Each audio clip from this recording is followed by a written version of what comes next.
So let's look at, for one, let's look at the T-SQL script generated by the backup database task, and let's examine this quickly. We have the backup database statement, to disk, and then the path to the backup with no format, no init name, and so on and so on. Now let me simplify this. I have a backup database statement created for that purpose. I've simplified it, removed everything else that the database maintenance plan generated, and this is a plain and simple backup database task. As it is, using the database maintenance plan, minus some of the unnecessary commands, just to prove a point. Let me run this command. Now, keep in mind, the testdb_corrupted was intentionally corrupted to show this particular difference when you're dealing with a good database versus a not so good database, and as it gets copied over to your backup media. The testdb database is working fine, no corruption whatsoever. Let me run this and take a look at the message. I got a green check mark, which means the backups completed successfully. Now, we know for a fact that my testdb_corrupted database is corrupted, but then it still says the backup completed successfully. So let's add a very simple keyword, the checksum option. Notice that I've included the checksum option in my backup database command, something that's not available from within the database maintenance plan. Let's switch back to the database maintenance plan and look at the T-SQL statement generated again. You got backup database,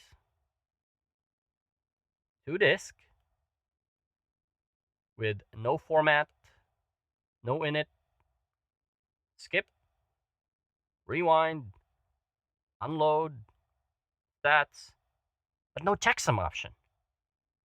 And that's the thing about relying solely on the database maintenance plan to generate or create your database backups, because it does not have the option to include the checksum option. Now let's run this particular command, or these two commands. They're practically the same, except that the first one did not have the checksum option. The second one, these two, has the checksum option. Then run.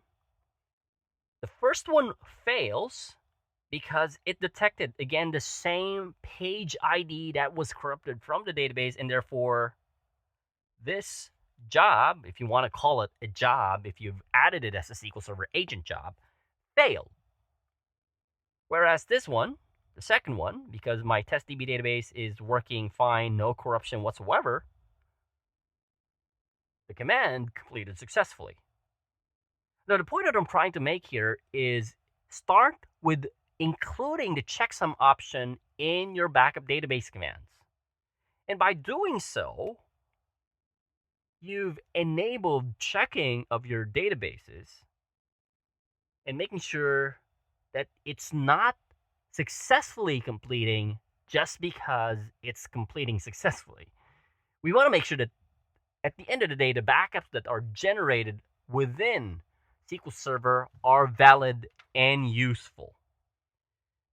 Now, you can enable that throughout your entire instance. The main reason for doing so is you want to make sure that every time you create a backup, or somebody else, or maybe a third-party backup, or a backup agent that you use for your enterprise backup solution, will always have the checksum option enabled. And this is more like a set and forget kind of thing. Turn it on throughout the entire instance, and regardless of who's taking the backup, the checksum option will be enabled. Now, if you're working with SQL Server 2012 and earlier, there's a trace flag that you can enable that's 3023. And there's a Microsoft KB article that walks you through the process of enabling that trace flag. And again, that's for SQL Server 2012 and earlier. Now, if you already have SQL Server 2014 and later, I'm saying later because SQL Server 2016 is just around the corner, you could use the sp-configure system stored procedure to enable backup checksum for the entire instance. Again, it's the same KB article for enabling that option to enable backup checksum throughout the entire instance. Again, really helpful if, say, somebody else is taking backups, or let's say you have a backup agent that your entire organization uses for standardizing all of the backups. You don't really have to worry about whether or not they're using the checksum option. Just set it on the entire instance and then forget about it. One word of caution. I know some of you out there are still on SQL Server 2008. SQL Server 2008 introduced the backup compression feature. And this is a screenshot that I've taken from SQL Server Books Online for SQL Server 2008. Pay attention to what I'm highlighting. It says this is the default behavior, or the checksum option is the default behavior for a compressed backup. Now understand that SQL Server 2008 introduced backup compression. I think RTM for Enterprise Edition and Standard Edition for 2008 R2, where you could compress your backups. Now, you might want to check some of your backups if they're compressed using the SQL Server backup compression feature and validate whether or not those backups are working fine, because this is totally not true.